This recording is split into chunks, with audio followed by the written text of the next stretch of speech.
Nu er jeg ikke med. Glædelig jul. Nå, det er videoen. Glædelig 1. december. Og advent. Vi har altså besluttet, været til 29 og været til 28, laver sådan en mashup. Og vi laver jule podcast. Det skulle vi sige. Og vi snakker om ting. Hver advent. Hver advent, ja. Hvor vi snakker om ting. Det er altså det er til første advent. Som vi missede i går. Lidt forsinket. Sådan er det. Skulle lige. Så ja. What's on the agenda? Vi kunne for eksempel snakke om kommunalvalget. Kommunal. Ja, der har jeg jo været meget inden. Vi kan slet ikke snakke om, hvad vi plejer. Men det kan vi jo ikke. Så er der kamera. Det er rigtigt. Ikke Okay, noget, det var det for i dag. Altså, Vi ses næste advent. Det var lige skulle planlægge, hvad vi skulle snakke om. vi lige have sådan nogle hovedpunkter. Måske. En synopse. Det kunne vi godt. Synopsis. Ej, altså. Ja.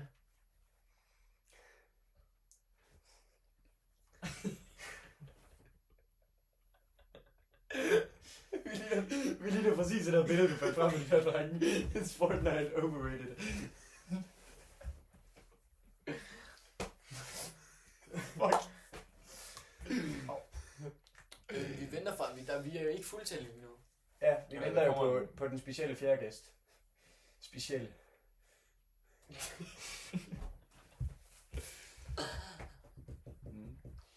Men Men hvad er Fortnite overhovedet? er Fortnite. Altså, Det er faktisk godt. Det kan vi godt komme okay, med. altså Hvad er jeres erfaring med Fortnite? Hvornår startede I Fortnite? Jeg startede, jeg startede lige før det brød ud. næsten lige før sæson 3. Nå, Okay, det kører jeg også. Det var Startede faktisk godt. lige før sæson 3. Jeg startede slut sæson 3. Men jeg vidste om spillet sæson 1. Du ved, det var faktisk først da jeg tog initiativ til at gøre noget. Det var der sådan. Så du lavede lidt det første move, kan man sige. Jeg lavede the first move. Ja, tak på det. Vi er lige i gang med at optage her. Vi er en podcast. Nå, okay. Okay. Og så, altså, Jamen altså, jeg er tilbage nu. Så okay. Jamen, du er med. Ja, men her er med i podcasten. Du er Vi snakker juleløs. lige om Fortnite. Hvornår startede du Fortnite? Hvornår jeg startede? Ja. Det var faktisk ret tidligt. Jeg tror, det var sådan... Ja, jeg må have været... Jamen, sæson. Når sæsonen det var til den, det er sæson 4, lige i starten til sæson 4. Okay, så du er den, der startede senest. Du er faktisk den, der startede senest. Senest mener Det er jo egentlig sjovt faktisk, at man spørger altid folk, hvornår startede du? Man spørger ikke, om de har spillet det før. Fordi alle har Fordi alle har spillet det. Alle har sjovt. Men jeg vil ikke mene, til stede. overrated er kritisk ord. Fordi det er jo fucking... Det var jo gold. Det var jo Det var jo. Hvis der er noget error, jeg vil gå tilbage til, så er det Fortnite. Ja, Det er rigtigt nok. Og jeg har haft flere Fortnite også. Ja, der er mange det tror jeg primes. også, det er lidt en... Det er blandet. Master. Altså, den nye efter OG, den sæson, der kom efter OG, den der chapter 5, chapter 5, sæson 1, Ja. med Peter Griffin. Ja, det var det. Ja, Det var faktisk... og den Det var var rigtig så sjov. Og The Weeknd og sådan noget. Ja, der var man jo grown up og sådan noget. The Weeknd, ja. Der var Ja, man grown up, og det der var var det rigtig mega fedt. Så Ja. det var jo ikke bare fordi, vi var børn, som folk siger. Der var også Spider-Man-eraen. Hvor Ja, Spider-Man chapter 3, sæson 1. Ja, det var jo så jul. Det gør også... Nu var det jul, så bliver man jo lidt... ja, og Har Tim Bateman noget? Åh, sorry, det var fordi, de skulle se. vi kan alle huske sæson 7 selvfølgelig. Den første jul. Det var fantastisk. Eller, det var ikke den første i virkeligheden. Sæson 2 var jo den første. Flyvemaskinen og sådan noget. Flyvemaskinen var Det mega så fedt. Sygt nice. Og musikken Jeg der. havde bandpass. Jeg har faktisk en lille minde. Jeg kan huske, dagen det kom ud på, der var jeg i skole med mine venner. Ja. Og så skulle vi lave brunkager sådan i madkundskab. Og så var jeg sammen med mine venner. Og så var den her ene dreng. Ret sikkert på noget børneord. Det var sådan en rygte, jeg gik over. Og Kan jeg det? ja. Har du haft børneord på? Ja, Har I ikke klart? Jeg har aldrig haft børneord. det har jeg sgu heller ikke. Jeg har haft mange. Har du faktisk det mange gange? Der har du det nu.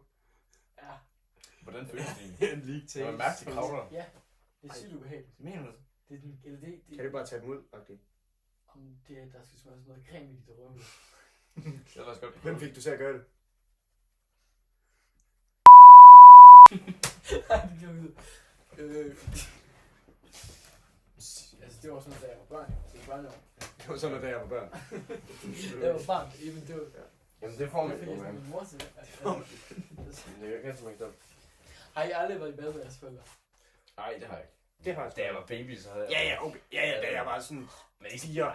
Var du det, Thomas? Er du sådan det, da du var sådan... Har I set Thomas' familie, hvor søde de er? Ja, det overrasker mig ikke, hvis de stadig går være sådan. Så, det er der, vi er. Du mener, at Thomas ligner et indavnsbarn? Det er nok ikke det, jeg mener. Indavn, Bare for et bade, så behøver ikke at bolle. Det er faktisk... Ej, Altså, sorry, det var nej, den job. jeg går ikke i bad med min familie. Mere. Da jeg var barn, jo jeg. Der var sådan... Hvad er det for min barn? Jeg gik i bad med min storebror. Også, jeg tror, ja. Altså, da jeg var helt lidt... Badekar. Der var Ja, mindre, jeg også ja, badkar med min ja. storesøster. Jeg tror faktisk, jeg er sikker. Jeg har også været med Jeg har set Karls lille søster lige nærmere på en prik. Hun er jo ikke 2 meter høj. Prikker er normalt ikke 2 meter høje. Jo, prøv at forklare joken der. Okay. Det er sådan, det giver... Prikker Jeg var klar. Men det er jo Karl på en prik. Ja, det Ja. er det. Det er jo, så han står oven på en prik, men hvordan kan prikken? Altså, den er sådan sjov nok sådan lige... Så hun ligner Ja, dig ovenpå. første Jeg hånd kigger til ned i tryk. den. Nemlig. Sådan ikke så... Det er ligesom de der irriterende mennesker, hvor det er, de virker mega sjove, men så finder du ud af, at de bare er irriterende og ikke sjove. Det er faktisk virkelig sjovt, ja, det er egentlig. Hvordan gik I for prik? Altså, sådan nogle mennesker, det er Fordi vi analyserede Hallo. joken. der er kamera på det, fucking nøjeren at sige ting. Nej, Jeg har ikke du vender det til. Ja, vi kan godt korte noget ud. Så kan du ikke sidde og sige, det er sjovt. På den der måde, hvor du sidder. Jo, okay. Okay, men... Så hvis jeg siger et eller andet helt købt, så cutter vi det bare ud. Du er Lukas sådan, Nej, der men Harry det- podcast, der var sådan, ja, det er sjovt. Den er sjov. Karl, vi kom fra din historie med brunkærne. Ja, okay, ja, selvfølgelig. Hvornår? Han er Andreas, by the way. Skud, Andreas. Ebeling. Han kigger sikkert med lige nu. Ebeling. Hvad Han er er det, Andreas? Hold kæft. Du vil lidt safe. Okay, og jeg er ret sikker på, at han ikke vasker hænder. Det vi lavede det med. Og jeg ved ikke hvorfor, men af en af grunden får jeg bare alle brunkærne med hjem. Jeg ved ikke, om det var sådan en inside joke, de andre havde. Men sådan... Men du får brunkager med hjem, det er Jeg tror ikke, de spiste en eneste. Men jeg var sådan, jeg fik bare en masse af det. Jeg var sådan, fuck hvor fedt. Kan vi ikke rykke Og så jeg putter sæson 7 op, jeg skal til at... Ja.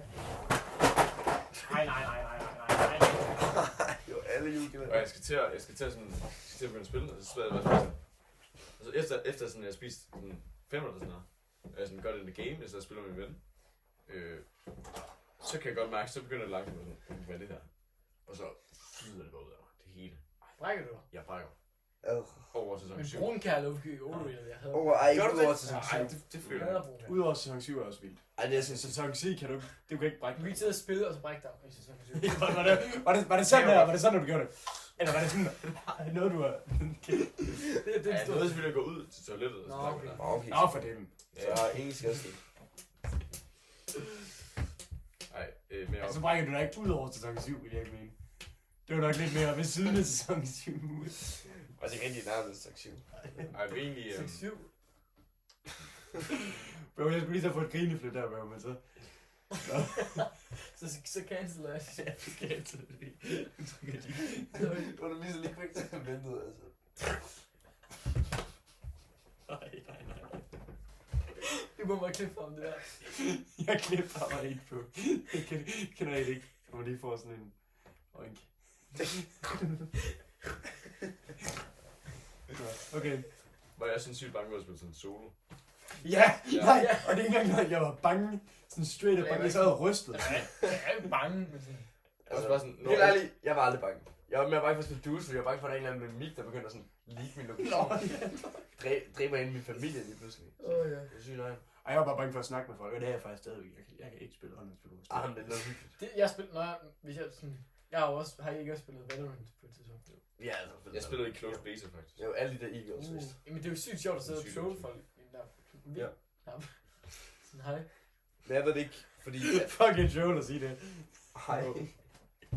Ej, skuddet til valg. Jeg spillede faktisk det her i går med mine venner. Bro, CS er 100 gange bedre.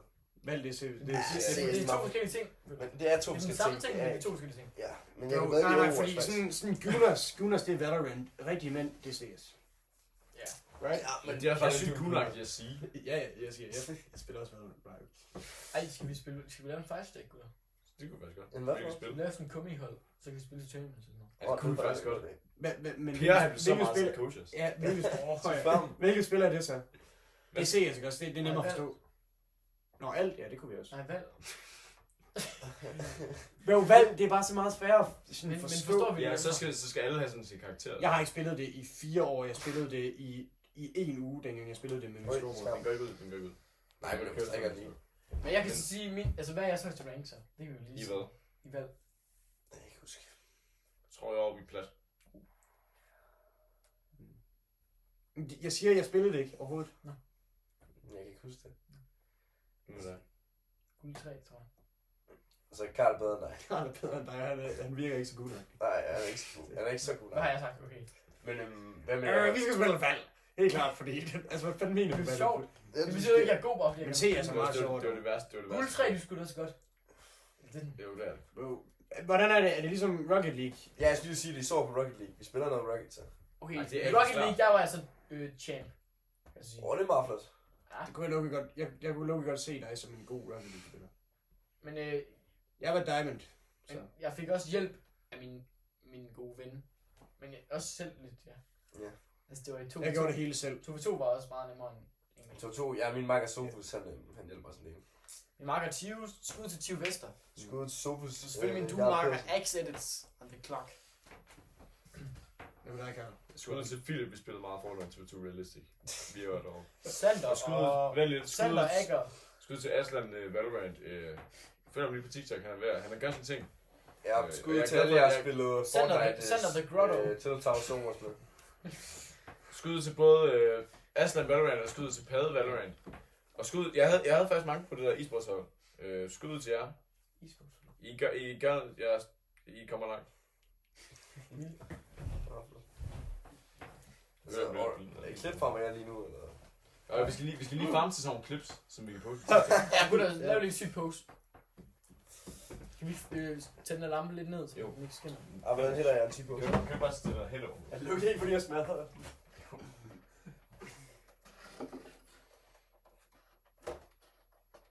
Ja, det er bedre.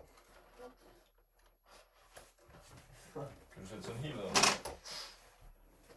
Har du fået den? Hvad til? Det er ikke så svært. Ligesom den der ven, der kommer hjem til dit hus og bare smadrer. Det var en bro. Det var sådan noget. Ja, en bro, vi kender dem alle sammen. Har vi ikke alle sammen den der en bro med syge sådan familiefotos derhjemme? Jo, der. Med syge poses. Alle mine bros er syge familiefotos.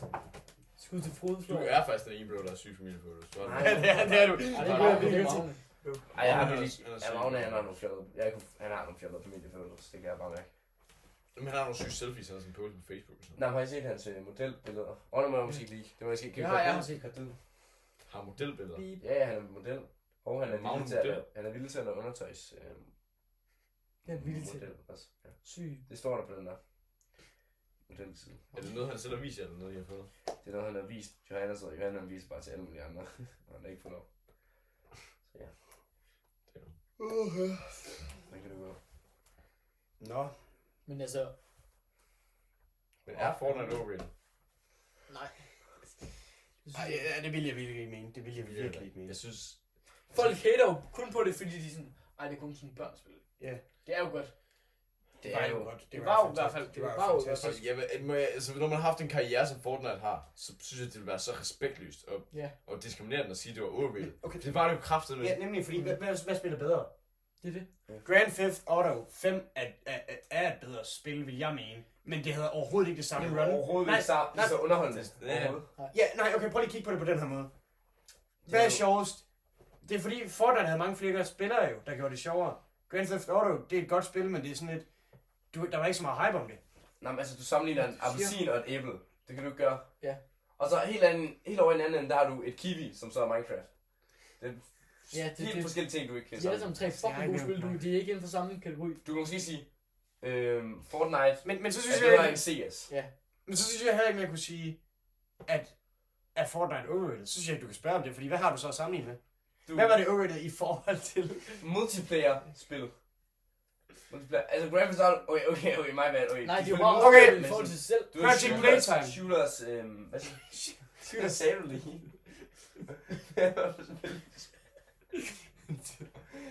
Shooters, okay. Ej, hvad var det for spil, du lige så før? Playtime. Hvad er det? Var det PUBG? Du har ikke spillet Oso før.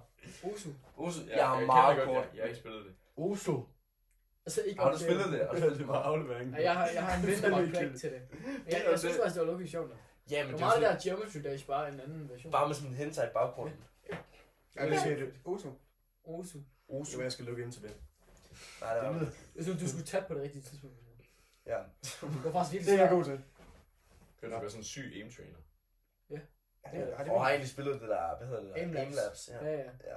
Ja. En kort periode, jeg synes, det var pissekedeligt. Ja, men jeg er helt ærlig, jeg er faktisk ikke sådan specielt god til nogen af de spil, jeg har spillet. Sådan i Nej. Jeg har lidt jeg ven, kunne- jeg har jeg- alle ven, der ikke kunne finde ud af et spil. Vi har også alle en ven, der bare kunne finde ud af alle spil. Ja, Tio. Skud til Tio. Skud til Pade Philip. Bare sindssygt. Jeg gider ikke til at nævne. Ja, mine den venner, person, der de ikke bombs, finder de noget finder ud af, spil. jeg spiller. Ja, det. Han sagde Peter. Han sagde Peter. Han sagde Asger. No one's gonna watch it. Ej, jeg tror, det var Hvor, også hvor kommer det egentlig op, den der?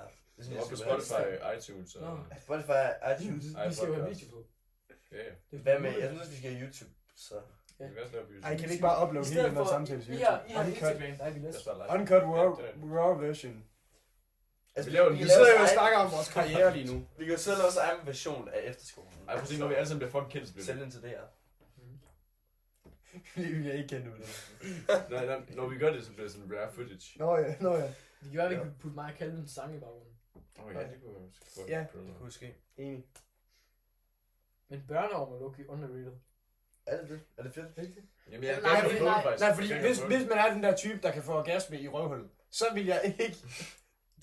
Vi snakker om børneår. Kender alle den type? Er vi, Altså, jeg vil gerne gå så langt. er vi ikke alle sammen den type? Den ene bro, der får orgasme i Jo, røvhullet. Jo, måske I sporteret. Vi alle sammen har prøvet en dildo mindst en gang. Nej, det var ikke Det det, var jeg long sagde. shot, bro. Det sagde jeg ikke. Okay. Og jeg er alene. Nej, okay. Men du ved, der er jo nogle typer, som du ved, selvom de ikke er tiltrukket til mænd, så kan de stadig godt få sådan orgasmer ved at sådan... Ja, så hvis du har børneorm og har det sådan, så vil du jo ikke klage over, at du lige fik en orm. Men jeg tror, det skal være nogle store børneår. Måske Det er endda ikke, voksne år. Men kan det er jo ikke så tit, at børn kan lide at få store orgasmer i røvhullet. Orgasmer er for alle børn. Alle køn. Alle køn. alle aldre. Du får ikke orgasmer som børn. Dengang jeg gik ud for første gang. Orgasmer er på alle aldre. Det er det jo. Ej, Altså, det vil jeg ikke jeg sige, lige der. siddet og snakket Det om var det. det, Jeg hvor vil det ikke- var Jeg vil sådan overhovedet seks Altså, år gammel. hvornår kan man sådan opleve et orgasme? Fordi Jamen- man kan godt shooting blanks, det kan man godt. Ja, og det føles stadig godt. Jeg havde Jeg jo... har aldrig prøvet det, fordi jeg var sådan... Jeg shootede blanks til at starte med, og det var sådan en empty load, og det var jo Og det der, var hvor- sygt fedt. og det var jo der, jeg sagde med første gang, jeg gjorde det, at det føltes som himlen. Ja. Jeg rejste mig op af glæde, og det er jo der, jeg siger, orgasme er for Altså, alle det aldre. koster der. Det tror jeg ikke, der. Biologisk set. Jeg tror ikke, folk giver en fuck. Biologisk set, så vil det jo helt klart være dårligt, evolutionært, og dårligt for en races Ja, det er jo... Altså, det er udvikling, jo hvis folk begynder at få orgasmer som babyer. Ja. Dyr. Så derfor tror jeg ikke, at orgasmen den bliver udviklet. Orgasmer er ikke fødsel. Men Nej, men det er en ledende faktor, som driver dig til fødsel. Er det ikke rigtigt? Det er jo- Er det Det rigtigt? er rigtigt, men der er jo ikke noget at gøre med, at en 5-årig bliver interesseret i sex. Han skal bare vente nogle år. Men er det rigtigt? Er det en crazy take? Ja. Er det rigtigt, at... Er det rigtigt, at kvinder kan få en orgasme i fødslen? Er det ikke nok? Ja. Det er jo rygter om. Og det er jo sådan lidt ulækkert at tænke på, Det ved jeg hvis ikke sådan, prøv at tænke på, hvis man blev skubbet ud, og så fik de det. Men det tror jeg alligevel ikke, fordi sådan, de rammer smerte og sådan noget, så det tænker jeg ikke. Men Nej, Samtidig, jeg der synes er ikke, det er baby, der underligt, kommer ud Nora, eller det er urealistisk. Men nej. Altså, jeg elsker kvinder, så jeg synes, det er helt fint. Ja. Har I set den der med Quagmire, hvor han ligesom, hans mor blev spørger om, at det ikke bare kan putte ham ind igen, Hvor og de så ud siger, igen, og så ind igen. små. Det er sådan fandme. So small hands. Du har så også med svar.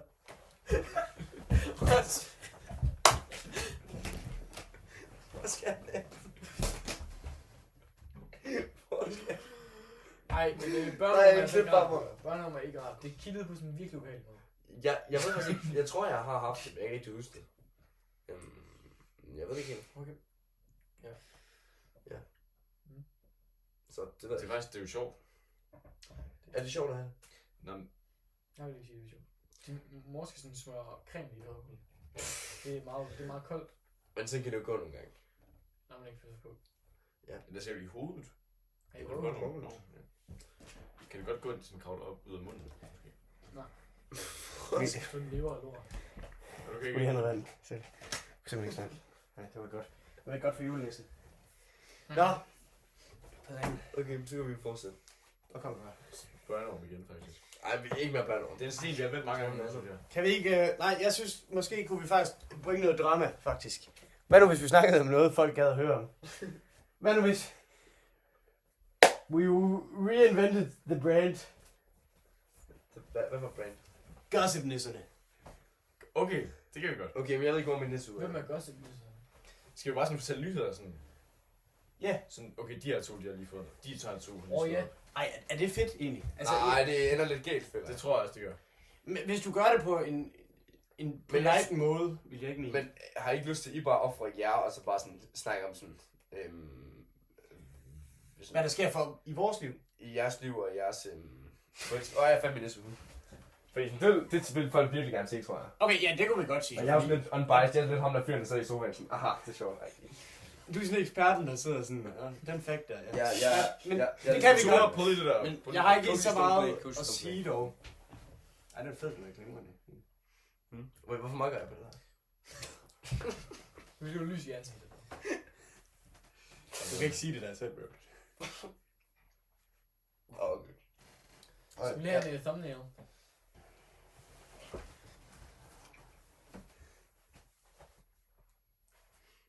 Har vi fundet en nu, eller? Bare lige det. Vi kan også lave sådan en. Så er det lidt flere. Ja, jeg kan lide den.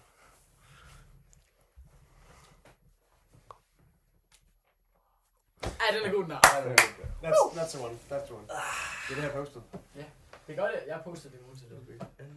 Nå. Vi kan også lave sådan vi kan også lige lave sådan nogle pauser, hvor vi lige sådan sang. Second side. Ramme nogle harmonier eller sådan Ja, altså er det ikke nu, er det ikke tid til en salme? Eller en julesang? Jo, det tror jeg faktisk. Salmebjerg. Karl, hvad har du fundet frem til os? Jeg har taget lidt med her fra samlingen. Ja. Det her det er en gammel vinyl, mig og Ture, vi fandt i Ja. introen, hvor vi var nede og købte lidt ind til værelset. Okay. Der er sammen med, vi købte sofaen, så købte vi en vinyl. Og så tænkte vi, okay, den skal vi putte frem, når det bliver jul. Og her Den er kommer julet. Den Ja, hedder, lad os høre det. Jeg er klar. Den hedder Christmas with Placido Domingo og Vienna Symfoniorkestret. Og Placido Domingo her er en italiensk operasanger, som har haft stor succes i hans karriere. Og det var lidt sådan på en måde en afsluttende værk for... Fedt. Ja, men det lyder spændende. Yes, vi kører. Bare Er vi klar? ikke for højt dog. Det må gerne være lidt højt. Altså det er vigtigt at sige, at vi filmer det her jo. Hvornår filmer? Hvad er klokken lige nu? Den er lige stilletimen lige slut eller sådan noget. Så må klokken være 8, tror jeg. Ja, nej. 8 lige nu. Stilletimen er ikke stadigvæk i gang. Vi må ikke have så højt i livet. Nej, vi må Nej, det er ikke stilletimen. Nej, fordi... Nej, det er stilfærdighedstimen, det er derfor. Det må vi heller Det er ikke. stilfærdigt. Gutter, Nå, det må ikke være værst. efter stilltiden. Ej, det vil de glemme. Ej, det er sikkert. Klokken er 8. Den er sikkert 8. Altså det vil sige, at 8, ja. Jeg kan læse lidt op. Og gør det. So, Så. this is not just a Christmas album, it's a Christmas album sung by Placido Domingo, the world-renowned opera star, the most widely recorded tenor ever, and to me, the finest voice of our generation. I'm not alone in that opinion. The English critic Alan Blythe has called Placido the world's most prolific, gifted tenor, and Harold Schoenberg of the New York Times has said he's probably the best all-around tenor active in the world today. Domingo's extraordinary talent has enabled him to include in his repertoire the great dramatic roles as well as the great lyric ones, and he has been compared to Caruso. Indeed, he is taking the place in our generation that Caruso held in our grandparents' generation. That of Primo Tenore, Del Mondo, and someday we will tell our grandchildren that we heard the great Domingo. Skal jeg læse videre? Jeg tror, vi har brug for at sætte pris på musik lige nu. Ja. Så har vi lige lidt... Men jeg tænkte, det var fedt at have lidt kontekst til. Jamen, det fik jeg også af det der. Du må gerne slukke lyset, faktisk. Nej, så kan jeg jo ikke læse. Vi har jo... Nej, okay. Du sidder sådan og læser. Sidder simpelthen overfor. Du læser til det her. Okay, så sådan... Du har en kæreste, men du kan alligevel godt have folk, som sådan, han er sådan en læser. Det er faktisk, du Det er virkelig på formen. lukker utålelig. Du lukker ud. Ja, du er lukket i utåligt nu. Chat, kan vi lige få en chat? Er jeg lige blevet kort? WLL. Er jeg lige på fanget? Okay, så stopper jeg bare med at læse. Skud til syg nisse trøje. Syg trøje. Hvad synes Hvis jeg er min trøje. Det er ikke engang julet din trøje, sig. Min? Ja. Jo, nej. Ja, den har bare farver. Hvor du snyde? Der står god jul på min. Der står Nørreskov på min. Ja, min er der en kæmpe julenissemand på. Det er Lucky Min, er det ikke det der? Jeg tror folk tænker, okay, det er Nej, det er min. Ja, det er min. Nej, ikke slås. Ej, ikke slås på cam. Ej, hvad foregår der? Ikke Ej, slås på okay, cam. ej, okay. Nej. Og så hedder videoen, Ture går amok. Sure ture. Udtegn spørgsmålstegn. Ture slår tilbage. Ture. Jeg ved ikke, hvor glad jeg er for det der sure Sure ture. ture. Jeg kan godt se, at jeg stadig hænger derude ved spisesalen, som der er stadig... Der er en tegning af mig op på den der kridttavle ved spisesalen. Hvor det bare er en rigtig fed tegning af mig, hvor der bare står surtur. Har I ikke set det endnu? Okay. Jeg forstår ikke helt, hvorfor jeg ikke må læse Det er derfor, vi er jo billigere. Jeg kan være derfor. Jeg er lidt rundt omkring. Sådan er ikke. Det er fandme skal ud. For at have my coffee. That would speak to me. Det var dagens musikstykke, var det ikke det? Ej, men jeg synes, det er stille nok. Hvis vi har lidt mere, så kan vi bare sådan lade det køre i baggrunden. Skal vi spille noget Smash? Nu er vi Nej, det kan vi se. Ej, vi i kan gang med en podcast, vil jeg sige.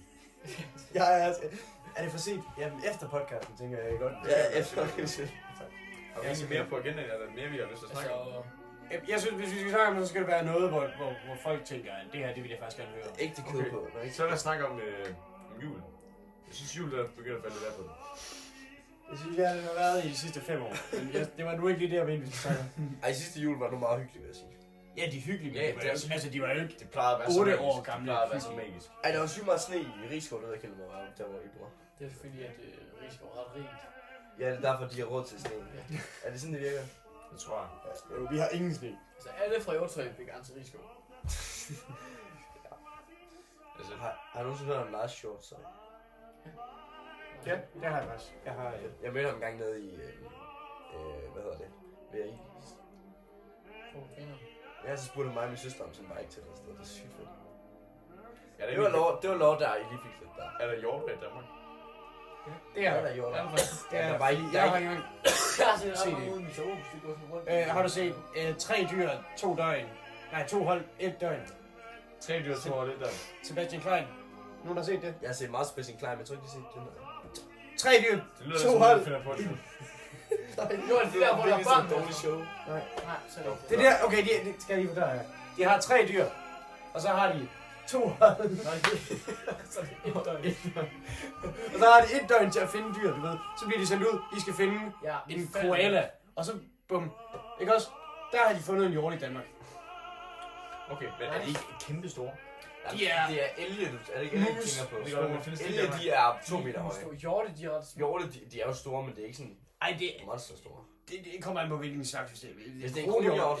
Ja, en kronhjort, så er den jo royal. Så er den jo Så er den ret kæmpe. hæftig. Lad os nærme. Toren er blåt blod. Vådt blod. Blåt blod. Ja. Torer? Hvorfor er han det? Kan vi få det fact check? Han er baron. Hvad betyder det dog? Ved du ikke, hvem baron er? Nej, men hvordan er han en baron? Hans far er baron. Tores far er baron. Mener du det? Altså, blåt blod? Så hvis han skår, så kommer der blåt ud? Ja. Ej, hvor er det Er det sådan, det fungerer? Det ved jeg ikke, det er derfor, jeg spørger. Snakker I om? Da jeg var lille, der fik jeg engang et sår på mit knæ, og så fik jeg orange blod. Så tænkte jeg, okay. Ja, jeg havde også Altså, gerne jeg tænker på, at det ikke bare var sådan noget eksem og sådan. Det kan også godt være, det var, men jeg synes bare, det var sygt sejt. Skal vi snakke om børneeksem? Hvad er det med dig og sådan børnesygdomme? Nej, men det er ikke engang en børnesygdom, det er alle de der er sådan klamme nu. Vi snakker om Vi snakker om børneeksem. Hvorfor peger du der nu? Det var bare det mest naturlige. Børneeksem. Ja, altså. Kan I huske engang, der var noget sådan, der var corona? Det var helvede. Det var det værste Det var nogensinde. så fedt. Ej, jeg vil så meget ønske at komme tilbage. Vi spillede Rocket League. Ej, ikke 5 mod imens vi 5 kørte. hele Ej, ikke klassen. når vi kører skole. Imens der var timen. Gymnasie. Der gik i klassen. Vi lavede Valorant også. Der var rigtig godt. Så det var vildt. Har jeg fortalt en historie? Philip, hvis du ser med, det er en historie, som jeg tit fortæller, jeg synes, den er så god. Philip, han er en af mine rigtig gode venner. Sorry. Han har noget SIBO. Han begyndte at... han begyndte at Twitch-streame vores skoleværk. Og så var der den her håndværk designopgave, hvor vi skulle lave sådan nogle... vi skulle begynde at lave præstationer om træer. Så forskellige slags trætyper. Og så kom der en trømmer ind i chatten på. Og så sad han bare og gav ham de sygeste facts om træer nogensinde. Fuck, hvor vildt. Ja, men så sker der det. Nej. Så mens han laver den præsentation, så den her ene pige i klassen, Mona, du ved ikke, hvad hun er. Hun rækker sådan den virtuelle hånd op. Ja. Og så sådan, så siger hun sådan, et eller andet med, er det rigtigt, du livestreamer? Og så Jeg kender alle dem, Mona. så prøver han bare at inspirere. Hun bare ignorerer den. Og så kommer afdelingslederen ind på opkaldet i huset. Han vil sige et eller andet med, at han skal stoppe den her stream, og han skal ud. Jeg skal komme ind på stream. Men det var vist ulovligt. Ja, og han så bare streame det hele, det var sygt lidt, og sådan, vi klippede det sådan. Ja, fedt. Måske Amdi, måske var der på Amdi. Nej, men jamen, jeg tænker jo også lidt, hvis det er deres undervisningsmateriale, du streamer uden tilladelse, så er det jo lov.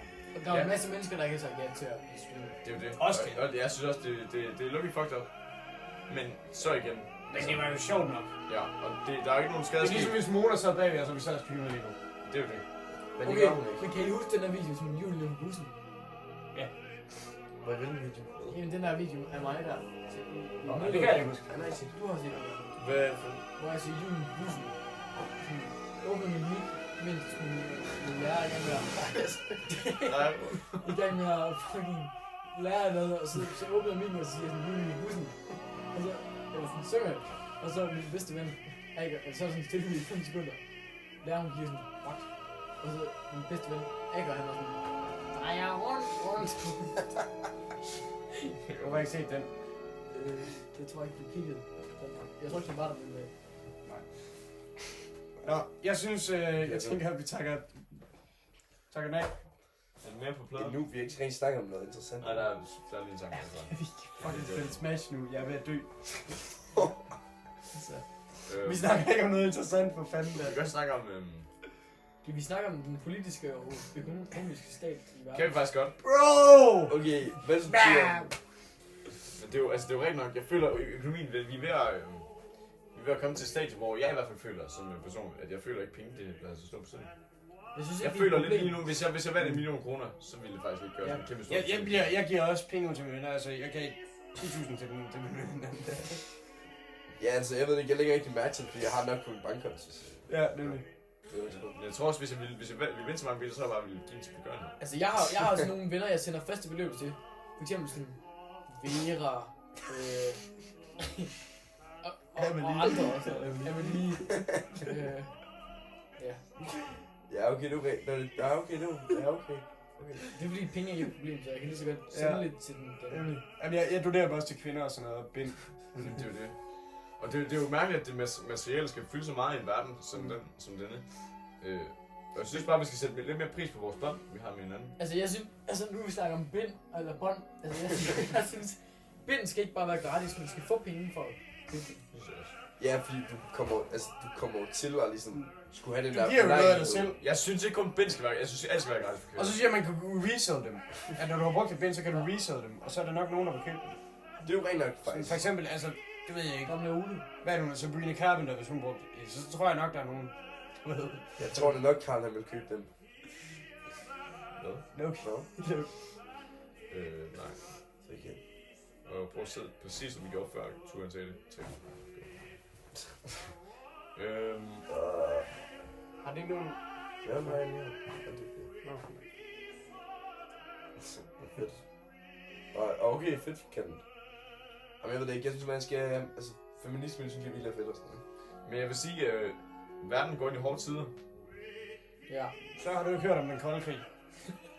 Dude, der skete aldrig noget, det er ligesom helt... Nemlig. Det var det Det var bare. hard times. Altså, skal vi lige snakke om, hvad synes I om det, der sker i Palæstina lige nu? Altså, Det synes jeg sådan. Jeg er glad for, at jeg ikke bor Det er der. jo folkemord. Ja, der er jo Det højeste dag. overhovedet, der er jo våbenhvilefrihed, altså, følg nu med. ja, men Israel ligesom gør stadig onde ting, tror jeg. Hvem er I, Nej, hvem er I det er team? ikke. Hvem er I team?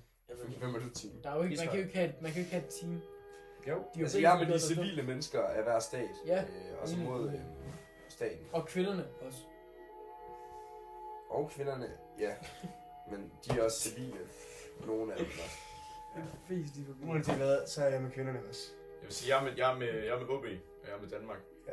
Og, Okay, så Mig det. Jeg har faktisk også været OB-fan lige sådan. Jeg har en bog med alle deres autografer. Også græslåmanden, ham der kom bare ud og slå græs den dag. Ja, det mener jeg. Krasnod. I første klasse, der var jeg ude og se dem. Fik jeg en autografen med dem. Og Krasnod. Sådan til en træning. Ja, det var fedt. Hvordan gik ham der op til deres bussen? Det er fordi, vi var ude med vores klasse, og så gik vi hen til ham der, fordi vi troede, han var en spiller. Luca har jo fået en autograf af Havsted. Emil Havsted. På en guitar. På en guitar. Det er ret sejt. Skud til Luca. Den bliver vi nødt til at finde på et tidspunkt. Den finder vi lige. Nu. Det kan være, hun kan være special guest. Det kan være, vi kan finde den nu. Altså klokken er jo kun sådan lidt over 8. Vi kan godt nok have gået Vi tilbage. kan godt spørge hende. Ja. 3, 2, 1. Jeg kan godt lide. Ja, nice, Thomas. Okay, så vi er tilbage. Hun havde den ikke lige, jeg tror. Den var... Den var på køl, bro. Men jeg tænker også, at vi pakker sammen nu. Jeg er inviteret Vi kan også vente til musikken er færdig. Vi kunne også vente... vi kan godt vente, og så forberede noget til næste advent. I kan glæde jer til... Hvad snakker vi om? Næste advent. Næste advent laver vi chips med hende. Vi har en hel masse chips med, og så smager vi på dem. Og dem har vi forberedt allerede nu. Og så har vi også nogle emner, vi snakker om imens, tænker jeg. Ja, der har vi... Ja, Og det kan jeg glæde til, fordi det har vi planlagt den gang. Nok noget om jul og sådan noget. Altså, det er også ret gennemført, det her, synes jeg. Det vil jeg også. Ja, selvfølgelig. Det var jo meningen, at jeg skulle sige, at vi skulle stoppe det, og så I ville stoppe mig, fordi så får det lytterne til at tænke på, at der er musik stadigvæk. det vil sige. Og også få dem til at appreciate, at vi ikke er sådan. Det var... Og det var fedt, fordi I kan jo høre det her, mens I gør så mange ting. Og jeg vil faktisk godt høre, at I må godt lige så ringe eller sådan lidt. Selvom hvad jeg er i gang i det. Skriv nogle spørgsmål, hvis jeg har nogle spørgsmål. Altså, vi ved jo alt på skolen. Altså, slår I græs lige nu? Arbejder I? Så jeg laver lektier. Prøv at falde i søvn til det her. Jeg kunne godt falde i søvn til det her. Jeg tror også, det Især den humor, tak. Altså, jeg falder i søvn. Altså, jeg er bare slet ikke træt i forhold til klokken 8. Det er heller ikke. Jeg er super træt i forhold til klokken 8. Ja, altså. Ja. Men jeg har også bare været træt. Altså, kalder man dit skød der, så er det virkelig bare sådan blødt og sådan noget. Så det er ikke... Er det pude på? Jeg har det ret. Det sidder på min skød. Nå, ja, det er dit skød, jeg sidder på. Er der nogen, der gider gå op og slukke det? Er vi færdige? Den kunne også lige ramme 40 minutter. Ej, jeg er i gang. Har vi været i gang i... Der er helt nogen, der ser 40 minutter det her. Måske lukker vi, hvis vi udgav det som podcast, og folk bare går rundt med AirPods i ørerne. Jeg har bare set jeres... Folk siger også, hvis de har lyst til. Men så skal vi også promote det som det. Kender I ND Foodie Boys? Ja, jeg kan godt Den kunne jeg sygt godt lave collab med. Det var 5 gutter, der sidder og snakker om mad. Sådan. Okay, skal vi prøve et emne, de har lavet på gang? Okay. Okay, så hvad er jeres yndlingspizza? Yndlingspizza, den er god. Men det er svært jo, fordi nogle gange er jeg mood for kebab-pizza. Så Det er jo det. fuck. Jeg har aldrig et mood for... Jeg har altid en. Mener du det? Jeg elsker skinke med ananas. Ej! Det er jo hot take. Det er sådan en rigtig ND Foodie Boys take. Det er sådan noget, de kan virkelig gå i dybden med. Ja. Ej, men skinke er ananas, og så kan du putte, hvad du vil på den. Det kan være muslinger, det kan være... Ej, nej. Men musikken er over. Musikken er Det god. må vi snakke Så om. har vi også en ny plade med næste år. Og ved I hvad? I kan lige skrive jer i kommentaren og skrive til os. For det første kan I skrive til noget, vi snakker om, og så vil vi godt høre, hvad jeres vildeste madvaner er. Og hvad jeres yndlingsting i julen at lave. Også det. Ja, sluk af! Julenisserne out! Farvel. Jeg siger